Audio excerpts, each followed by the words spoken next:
Everyone, this is Sharad, and we made this extension AI CodeSensei. So the reason behind making this extension was that suppose we have joined a company or started a new project and you want to understand the code base, right?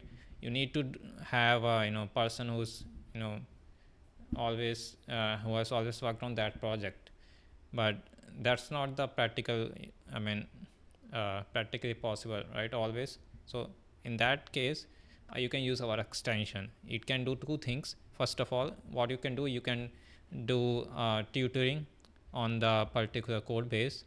It does it in different ways. So there are different levels of walkthrough it can generate. It can make a markdown file, and you can just read that depending on the time you have.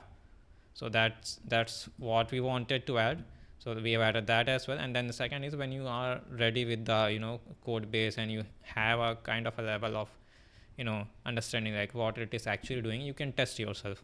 So therefore that we have added a knowledge check feature. So now there are three features inside this one. You can resume a previous interaction, you can start a fresh one, but this is on the analysis that is already existing. And the third one is reanalyze. So what do I mean by reanalyze is it reanalyze spins up our codex ACP agent. So it uses ACP protocol and then it spins up our codex agent behind the scenes and analyzes everything that you have in that particular project where this VS Code is open, and then it will find out main files, and then it starts asking you the question like which file is important and what kind of functions are there. It depends upon like what code base you have, and then it will show you those messages here.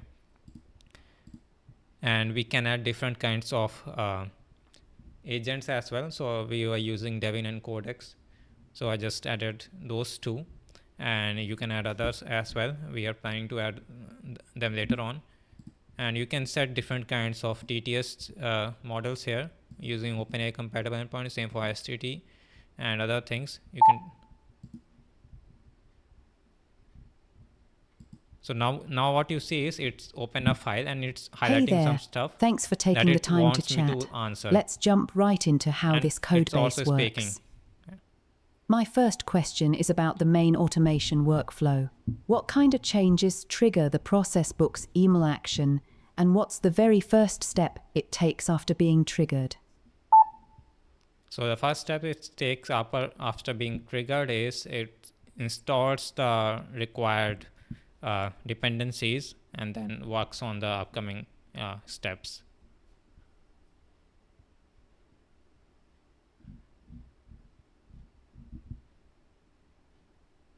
Good start. You're right about the all right, I'm gonna stop this right now because I'm just giving a demo. So you see that it automatically detects my voice, converts it via API calls, and then it gives you our feedback. So this is what we wanted, and this is what we always wanted to have, a particular feature, a particular extension. So that's how what we made it. And then for now we are using some of the local models, some of the cloud-based models, but you can configure them later on. So thank you. We hope that you like our project.